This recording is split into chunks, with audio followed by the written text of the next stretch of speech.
Aqui eu vou deixar só o áudio, porque senão a gravação fica ruim para a turma. Vou falar um pouco mais alto. Isso, vou gravar o áudio. Deixa eu dar um... Oi, Wanderson, tá bom? Nós estamos esperando você aqui, ué. Opa, boa noite aí, galera. Tudo bem? Eu tava tendo um problema ao acessar, não tava conseguindo entrar de jeito nenhum.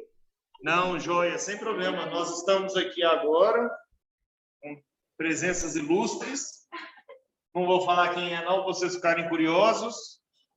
Mas é um prazer aí estar com todos vocês. Eu vou deixar o meu vídeo fechado, porque aqui eu estou roteando a minha internet para ficar mais tranquilo e gravar Okay. com vocês, tá?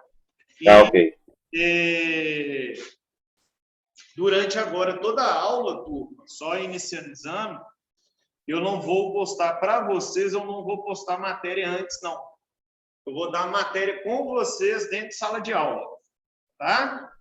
Para ver se vocês interagem mais comigo, se vocês abrem mais a câmera para mim, se vocês me dão um pouquinho mais de atenção, porque está todo mundo me largando, tá?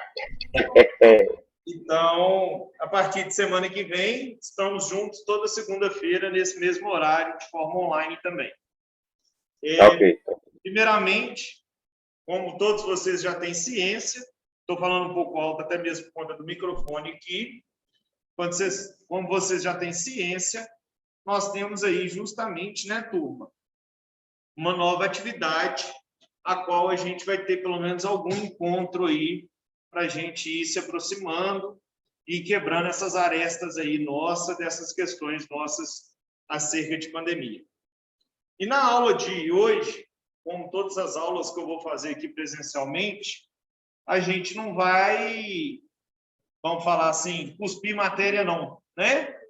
Nós vamos aqui debater alguns assuntos, falar de uma questão mais prática, e aí nada melhor do que a gente falar do 7 de setembro, que é uma data extremamente conflituosa para nós e muito importante para a gente trabalhar também essa questão de organização do Estado e dos poderes, porque nada mais louco do que a gente vislumbra aí nos dias atuais.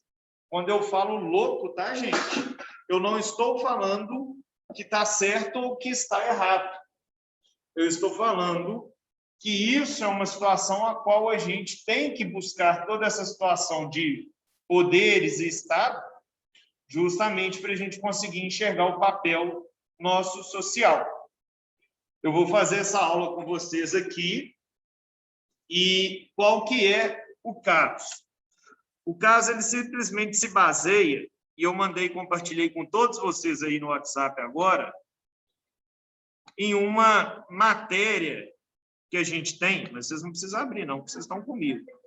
Vocês são privilegiados. Não, precisa não, é o hábito. E é uma matéria que é muito interessante, onde a gente vai discutir aqui, né? Eu estou doido para abraçar a Bruna, para abraçar a Cecília aqui, mas não pode, nós temos que manter distanciamento, tem que ficar de máscara, mas está bom, já tá bom. Nós estamos ao vivo e a cores. Vamos ampliar mais isso aqui. Gente, vamos lá.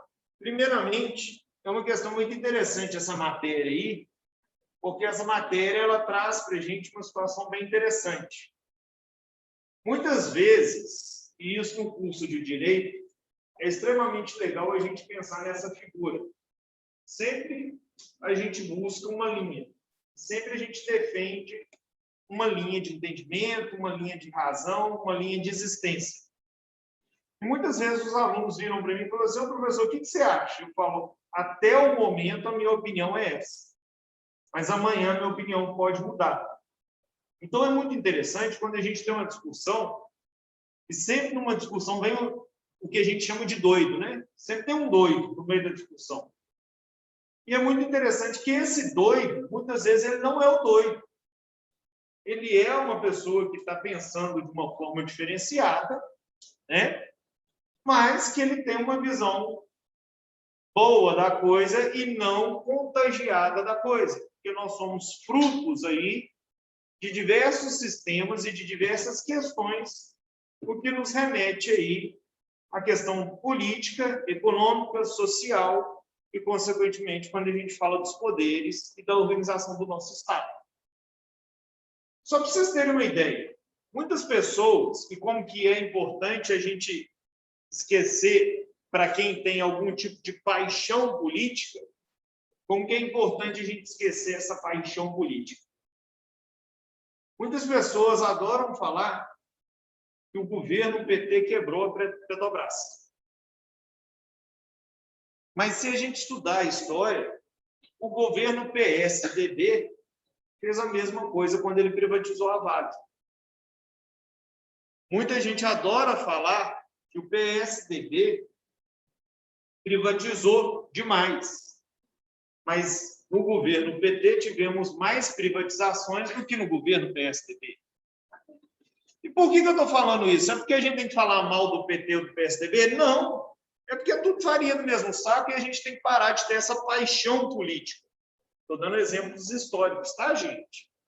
E esses exemplos históricos, eles se fazem importantes, eles se fazem necessários para a gente começar a ter um senso crítico.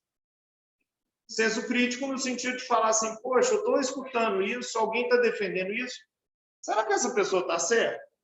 Será que ela não está errada? A minha opinião é essa. Mas quando a gente abre o nosso ser e a nossa guarda para a gente ter opinião, para a gente conseguir contestar, para a gente conseguir dialogar, tudo flui de uma maneira mais positiva. Tudo flui de uma forma mais gostosa, mais satisfatória. Tá?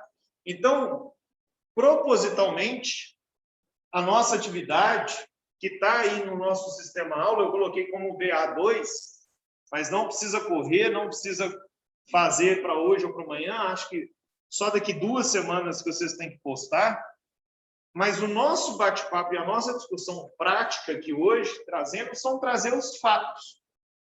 Essas questões que nos remetem ao 7 de setembro. E para fomentar e para jogar um carvão aí nesse fogo, eu trouxe justamente essa matéria que eu achei interessantíssima, né? 7 de setembro, manifestações políticas são comuns desde 1988. Porque às vezes, a gente não olha para trás e vê o que é hoje, pronto, e acabou. Né? E a matéria traz fatos históricos que nem eu lembrava, para ser sincero. Quando eu estava preparando essa aula, eu comecei a ler um tanto de coisa de 7 de setembro, além de tudo que a gente assistiu, que a gente viu, concordando ou discordando, que não é o tema aqui da aula, mas eu comecei a ler um tanto de coisa a respeito de 7 de setembro, e essa matéria foi a que mais me chamou a atenção. Porque ela fala, o dia da independência do Brasil é marcado pelo clima de gritos, lutas, vaias, desde o fim da ditadura.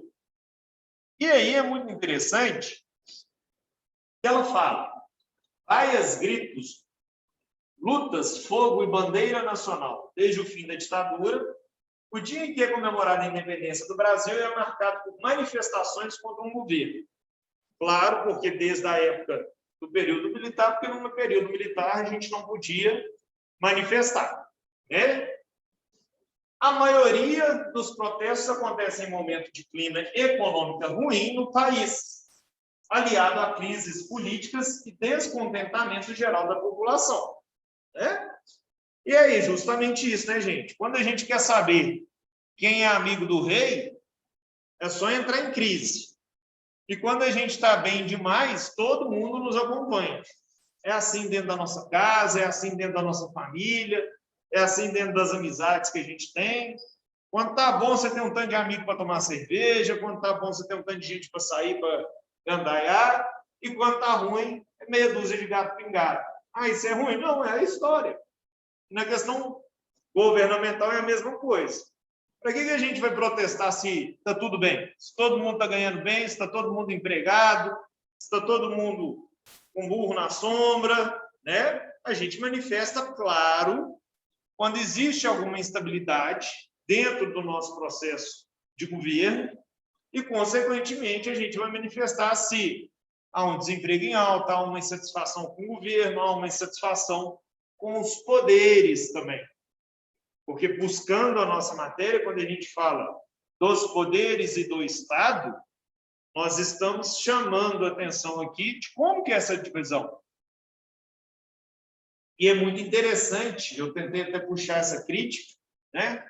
Porque muitas pessoas falam, olha, o governo A está interferindo no governo B, o poder legislativo está intrometendo no executivo e judiciário, o executivo está intrometendo no judiciário, o judiciário está intrometendo no executivo e no legislativo. Então, está todo mundo metendo a mão onde não precisa, que é o que a gente vai discutir. Vocês concordam ou discordam? Hã? Isso. Atual. Eu acho que o momento agora a gente nunca tem que lembrar o nome dos ministros da STF. Quando a gente sabe o nome de todos, a gente fica preocupado. É? É. Mas bem tem que pressionar. É, porque o STF é passivo. Se está sendo acionado o tempo todo, alguma coisa não está boa. Alguma coisa errada aí. Eu acho também dá o poder presidencial, né? Executivo, isso mesmo. Por ele gostar dessa questão, né, atualmente, historicamente, isso aconteceu nessa linha. Por ele gostar dessa introdução no dele, por conta do Ibope ou do Executivo, isso acontece com muito mais frequência do que eu estava acostumada a ver. Acho que estão acostumada a ver. Então, polêmica demais. Uma coisa desse fórum de competição que nunca deu certo na história. E a gente está fazendo muito isso. É colocar Estado e religião junto. Eu não lembro de nenhum momento da história que deu certo. Mas nunca funcionou. E o que eu fico me perguntando é, de parte, se existe, porque na verdade eu não tenho conhecimento suficiente, apesar de ter essa indagação, da parte que fala que o Estado vai. Se está previsto em Constituição, e se é permitido fazer isso, em relação ao poder que ele tem, né, enquanto executivo, e se não pode ser barrado. Então, vamos lá. Boas indagações e boas discussões aqui, né? A Bruna trouxe, a Cecília trouxe aqui essa questão da figura do Estado laico, né? Se isso pode ou não pode, né? E a Bruna trouxe aqui uma situação justamente a partir do momento que você conhece demais a respeito do STF, é porque a coisa não está boa, né? Porque você lembra o nome, ou porque está muito boa, ou porque não está boa de jeito nenhum, né? Então, é mais ou menos essa situação que a gente tem que pegar. A primeira situação, Tudo, quando a gente pega o que a Cecília trouxe para a gente, tipo, quando a gente sabe demais, quando a gente vê demais e quando está interferindo demais, é uma coisa muito interessante. Por quê? O primeiro motivo de muitas pessoas estudarem um curso de Direito, e isso a gente estava conversando antes da aula começar, é justamente porque nós, e quando eu falo nós, eu me incluo, cidadãos brasileiros, a gente não teve uma noção legal do que é ser cidadão. Às vezes a gente sabe muito de direito, mas não sabe do nosso dever, ou vice-versa. A gente sabe muito do nosso dever, mas não sabe do nosso direito. Então, eu falo que o curso de Direito é o melhor curso de Direito que existe. Né? Por quê? Porque, independentemente se você quer advogar, se você quer concurso, ou se você não quer nada da área do direito, ele vai te dar uma formação cívica que a gente, infelizmente, não teve no ensino fundamental e médio. Né? E, com base nisso, a gente busca justamente essas informações.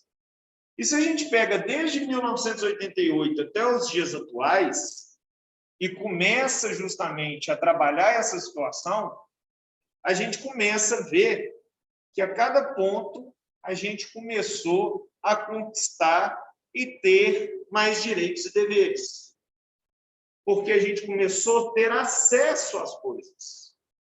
Então, muito antes, a gente não tinha noção das coisas, não é porque elas não aconteciam, é porque a gente não tinha um acesso.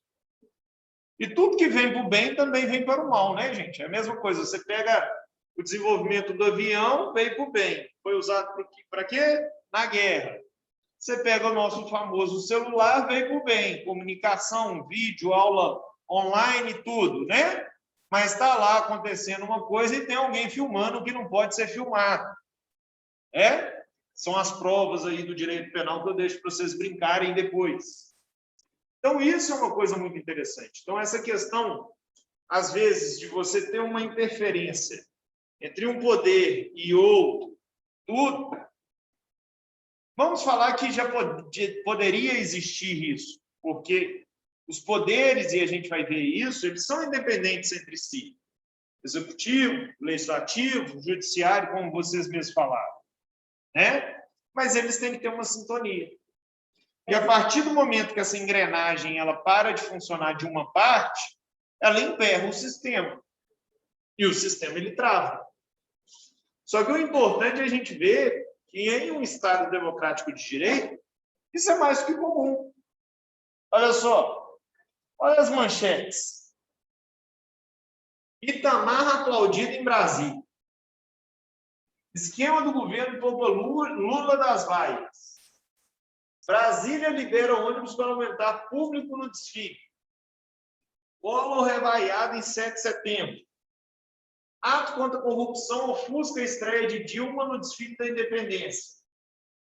Milhares veem os desfiles militares. E aí, turma? O que vocês acham? Isso é só governo A, B ou C? Não, é para todo mundo. Nós temos problemas em todos os cenários. Alguns mais acesos, outros menos. A gente tem discussões mais comentadas. Quando é interesse de um grupo, né? Aí ela fica muito maior, porque ela sempre tem muito mais mal contato. Exatamente. O imediato. Exato. E aí é o seguinte, você tem que ter raiva da mídia A, da mídia B ou da mídia C? Não. Você tem que ser crítico. E quando a gente se torna crítico em alguma questão, principalmente falando em governo, poderes, o crítico não é falar mal, é falar de uma forma construtiva. Ah, você viu tal coisa? Ah, vi, eu gostei. Ah, não gostei não, mas para melhorar um pouquinho, eu acho que deveria ser feito A, B, C ou D. Então, a crítica ela tem que ser sempre construtiva. Por isso que eu falo, podem criticar à vontade. Mas a crítica é importante e ela tem que ser construtiva, porque isso é extremamente fundamental e importante para nós. Então, nós temos essa situação que ela é extremamente chocante dentro do nosso cenário. E pegando aqui o gancho do que a Cecília acabou de levantar. Uai, professor, e aí essa questão hoje nossa, a qual nós temos aí, né? Um Estado que muitas vezes eu vejo a figura da igreja dentro dele. Nós vamos estudar que os poderes, e aqui é legal esse bate-papo por conta disso, os poderes eles são muito bem divididos dentro do nosso sistema constitucional, tanto que nós vamos falar do judiciário, do executivo e do legislativo. Onde, a grosso modo, é o executivo, é quem executa, quem faz a gestão administrativa dos nossos estados. Quem são os chefes do poder executivo? Prefeito, governador, presidente da República. E o legislativo? É quem cria as leis, quem legisla. Ah, nós não precisamos legislar sobre um assunto novo. Vamos lá, legislativo. E o legislativo a gente tem representação a nível de localidade municipal, estadual ou federal. Então, nós temos no legislativo municipal os vereadores, no legislativo estadual os deputados estaduais, no legislativo federal os deputados federais e os senadores, né? Onde esses estão legislando a matéria de lei federal. E nós temos o poder judiciário, o qual aplica o que a lei fala e vê se a aplicação está de acordo. Então, nós temos os 3 poderes, que é matéria também da nossa cadeira, que todos eles têm uma autonomia e funcionam harmonicamente. É claro que tem hora que a balança vai pesar para um lado mais que o outro. Claro, né, gente? Tudo bem. Mas quem distribui o dinheiro? Executivo, né? Ah, ele é mais forte? Não necessariamente. Olha o judiciário mostrando as garrinhas aí na atualidade. Né? E assim sucessivamente. É importante para a gente criar esse senso crítico. E aí a Cecília me traz aqui, poxa, professor, mas às vezes a gente vê tanta figura de igreja, mas e essa questão do Estado laico e etc e tal? É importante a gente ver um pouquinho da história. Que o Brasil, como qualquer outro país, ele é criado e ele é gestionado por uma política pública, mas muito voltada à figura de igreja. Porque antigamente, e aí eu te falo, antes do Brasil ser descoberto, a figura de Estado misturava-se com a figura de igreja. E o Estado era a igreja. E nós vamos ver em diversas matérias ainda durante a faculdade que a igreja tem um poder muito forte. Tanto é verdade que no artigo 150 da Constituição, se vocês pegarem, a igreja tem imunidade tributária dos impostos. Quando eu falo igreja, é qualquer tipo de religião, porque lá fala, não fala igreja, fala templos e cultos de qualquer natureza. Então, com base nisso, a gente tem uma diferenciação interessante a chamarmos a atenção, a trazer para nós aqui um holofote, tipo, e aí, como é que a gente faz? De que jeito que a gente faz? E isso nos remete muita dúvida. E quando você pega essa figura de igreja, é muito interessante que a igreja ela não manda de forma direta. Mas nós não falamos que existe um poder legislativo? Quem que coloca essas pessoas no poder legislativo? Nós, sociedade. E aí, quando você pega, qual que é a maior bancada do Congresso Nacional? Quando eu falo maior bancada do Congresso Nacional, qual que é a maior representação do Congresso Nacional a nível de representante do povo? Bancada evangélica. Uai, professor. Então, quer dizer que o Estado já separou da figura de igreja.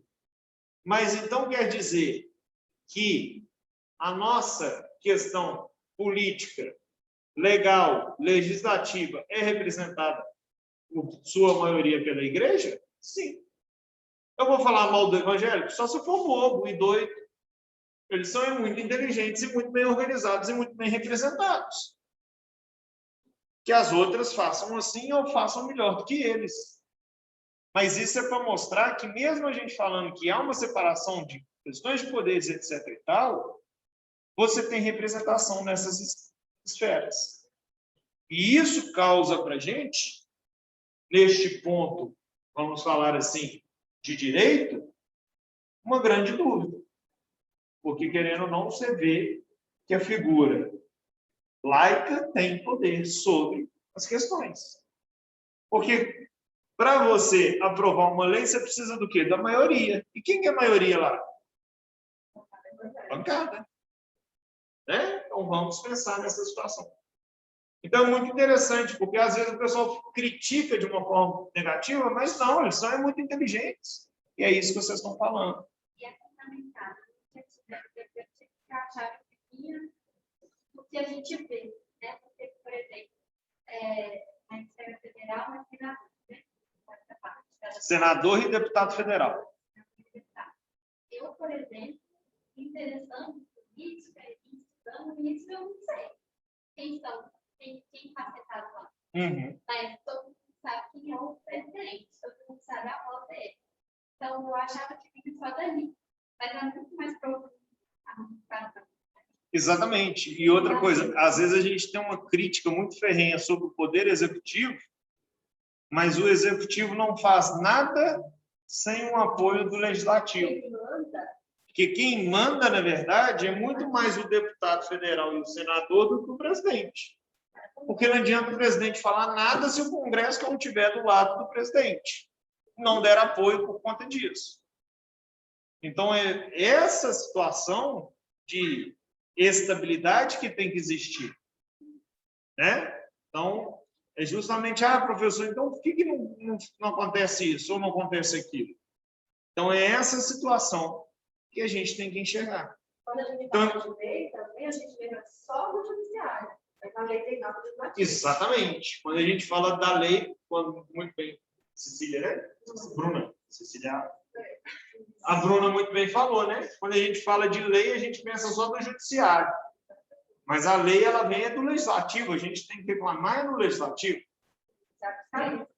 Exatamente. Só que aí, às vezes, a gente vai ver umas coisas que não é legal ver, mas no direito a gente tem que estar aí ferrenho para isso. Exemplo, tem um caso muito interessante no judiciário, já que aqui é uma questão prática, vamos falar assim, em vez de ficar falando teoria, que foi aquele caso das desaposentações. Lembra disso? Foi bem midiático. O que era desaposentação?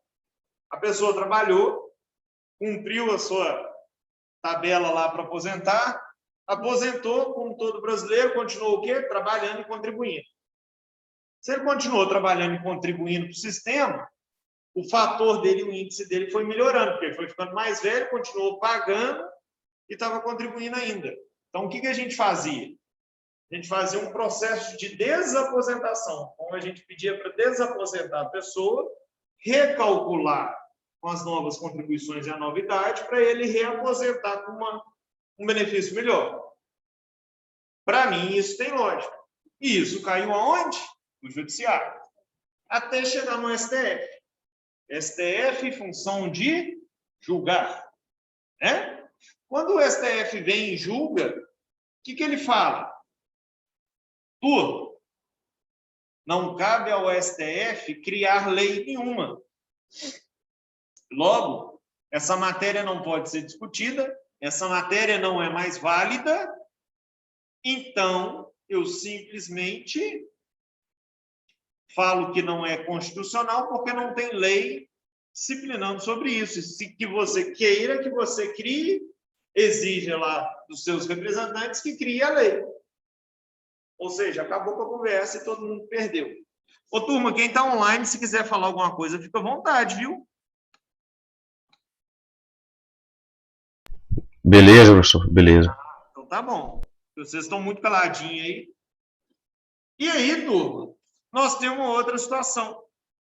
Que depois disso, tem um outro caso que é muito emblemático e que eu gosto demais de falar dele, que é aquele caso do reconhecimento dos homoafetivos, onde o STF chegou a esse assunto lá e o STF muito bem falou assim, olha, não tem lei que fala sobre isso, mas agora nós estamos mandando reconhecer a união homoafetiva. O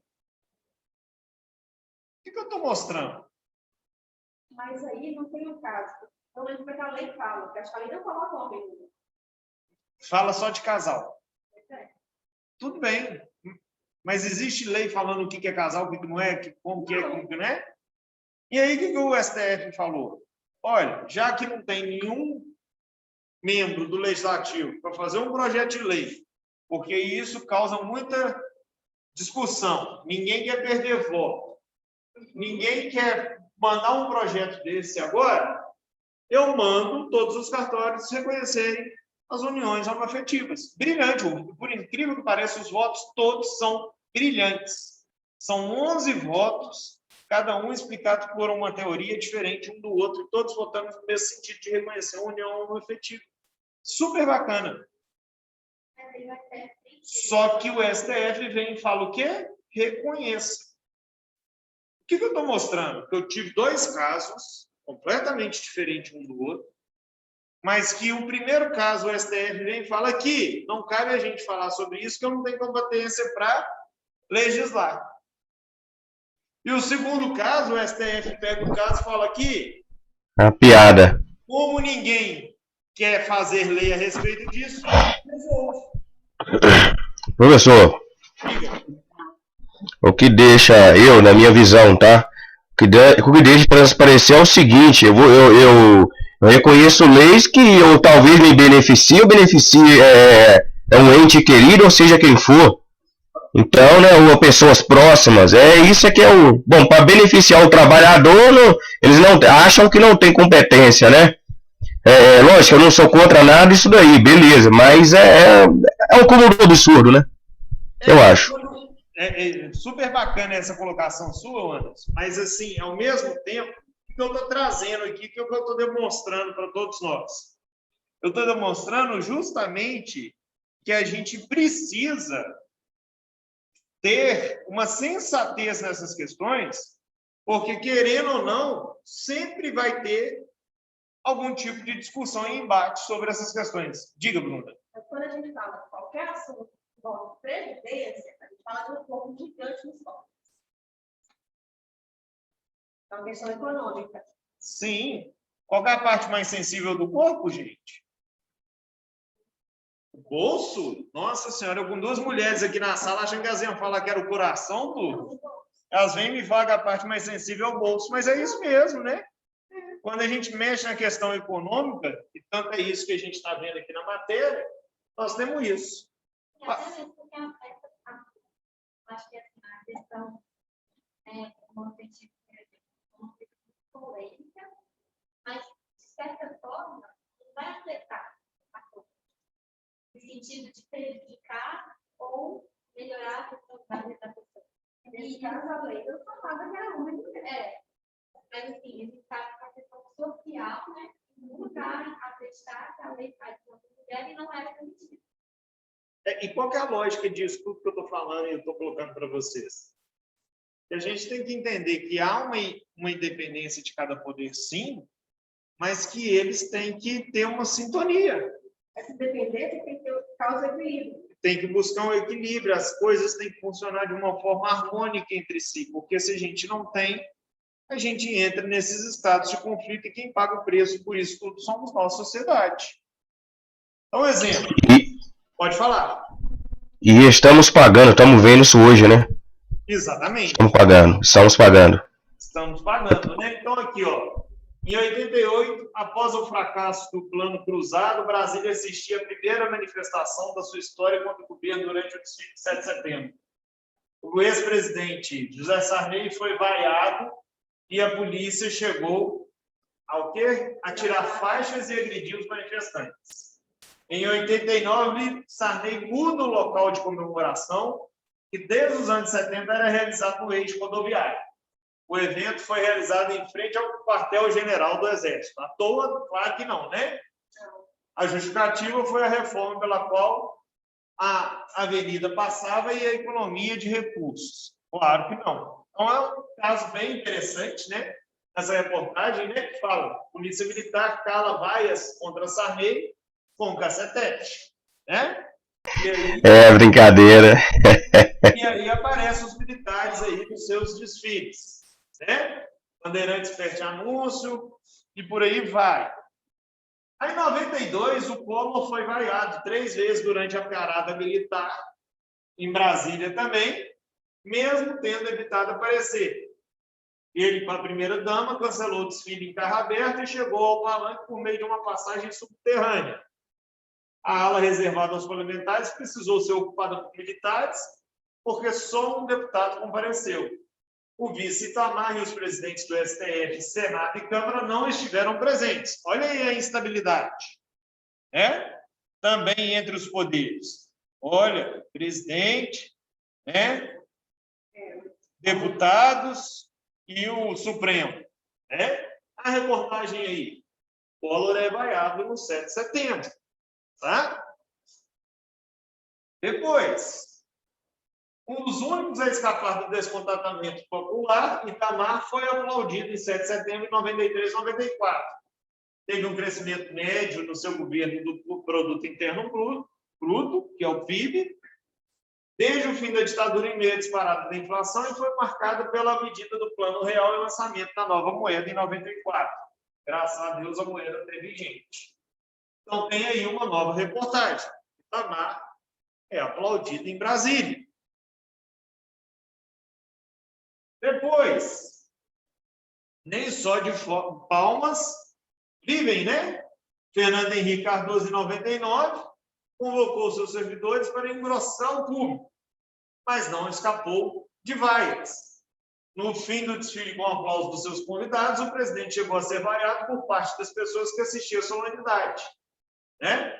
Já no ano 2000, convidou o jogador Ronaldo Fenômeno para assistir ao desfile militar na capital, da tribuna, e o craque foi ovacionado, ou seja, aplaude pelo menos para o jogador de futebol, mas para mim não. A mesma tática de 99 foi usada em 2001, com a contratação de mais de 200 ônibus para levar moradores da cidade satélite ao desfile, né?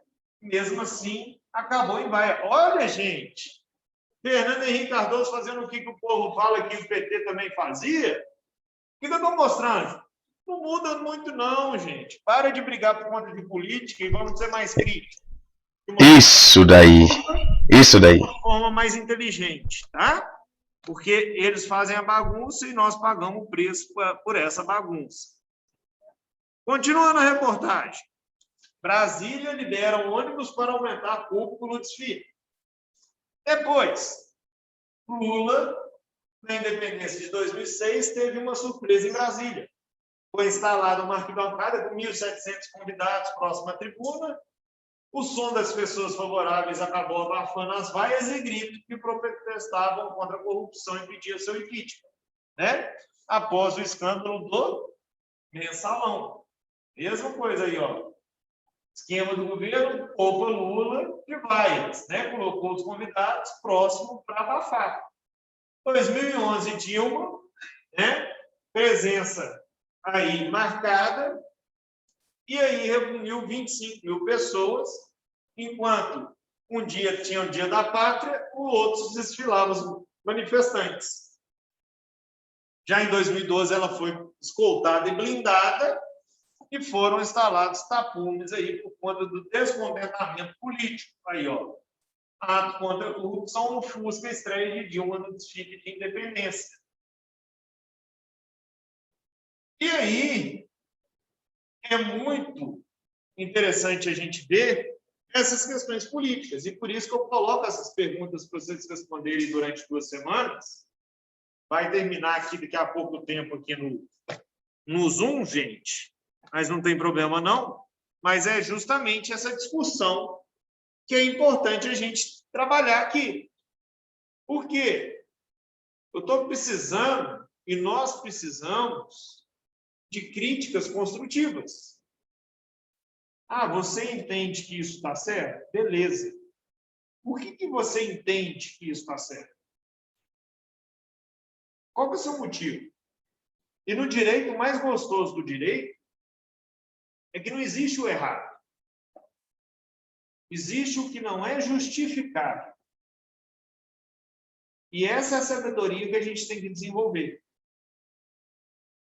Vocês adoram aí, a turma do penal adora ver essas séries, igual a gente estava conversando aqui antes da aula começar e tudo, né?